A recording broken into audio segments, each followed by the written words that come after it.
Hey, thanks for clicking on this video and welcome to Hollywood Happens, the very first and longest running entertainment show on the web. I'm John McQuilkin, thanks for tuning in. We have an exciting show for you today. We're going to talk about Bill Cosby, we're going to talk about Fleetwood Mac, Lindsey Buckingham, motivational speaker Tony Robbins, Brooke Burke, David Charvet, movie news, celebrity birthdays, and so much more, so don't go anywhere. Okay, on with the show. First in the news, Bill Cosby. As he approached the courthouse, a topless woman approached him. She had all types of words painted across her breast, arms, and legs, words like rapist. The police apprehended her, and as they dragged her away, she was calling Bill Cosby a rapist. Now, under his breath, Bill Cosby could be heard saying, "She's not worth the price of a Quaalude." Okay, he didn't really say that. Now, in the courtroom, the district attorney revealed that Bill Cosby, back in 2006, had paid his accuser $3.4 million. Man, I bet he wishes he hadn't paid all that money today, right? Okay, in other news, motivational speaker Tony Robbins is being raked over the hot coals that he makes his seminar attendees walk through. Apparently, at one of his seminars, he said that he feels a lot of women are jumping on the Me Too movement just to gain significance. I kid you not, there's a video clip on the web, you can check it out for yourself, but I must warn you, it is disturbing. You know, I used to be a big fan of Tony Robbins, but not anymore. I had his books, his audio programs, I gave them all away. I lost all faith in him a few years ago when a bunch of people at one of the seminars got seriously burned as they walked across those hot coals. Now, Tony Robbins at the time came forward and said the reason they got burned is because they didn't have enough faith. No, Tony Robbins. Hot things burn you. If you stick your hand in fire, it will burn, no matter how much faith you have. Okay, Lindsey Buckingham has been fired from Fleetwood Mac. They just couldn't get along, so he's not going to be joining their upcoming tour. They have replaced Lindsey Buckingham with Mike Campbell from Tom Petty and the Heartbreakers and Neil Finn from Crowded House, a band that I just love. Now, Lindsey Buckingham first joined Fleetwood Mac back in 1974 along with Stevie Nicks, and he is responsible for writing and singing most of their songs. Songs like Go Your Own Way. And we think in going his own way, Lindsey Buckingham is going to be just fine without Fleetwood Mac.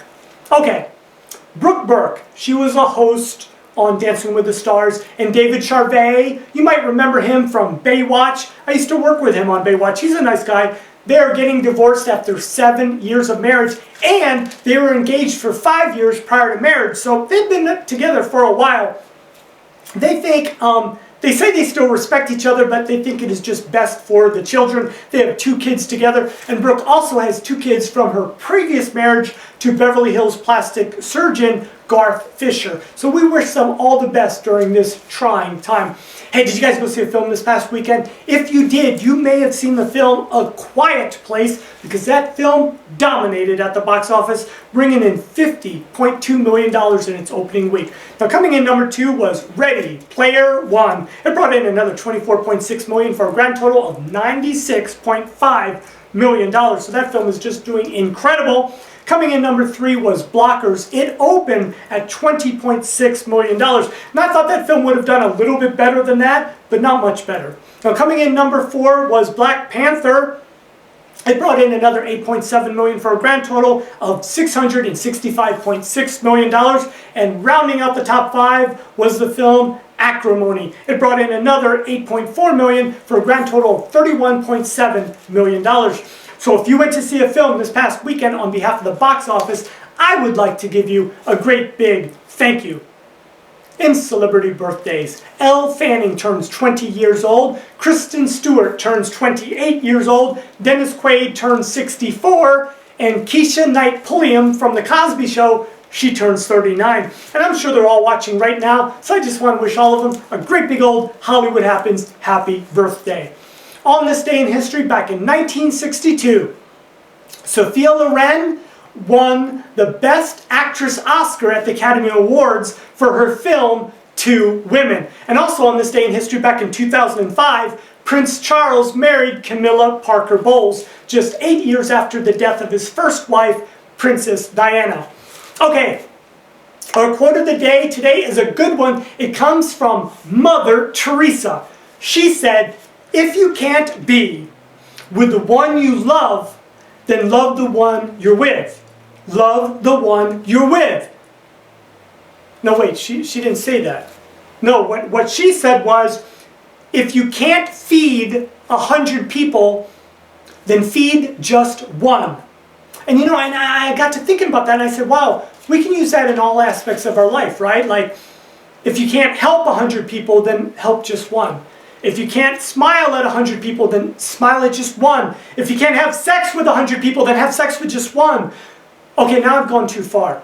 So with that, I'm going to end this show for today. I hope you guys enjoyed it. If you did, make sure you smash that like button and leave a comment below. And remember, I'm going to have another show for you real soon. I promise you that. So until then, take care, everybody. I'm John McQuilkin, and I'll see you in Hollywood.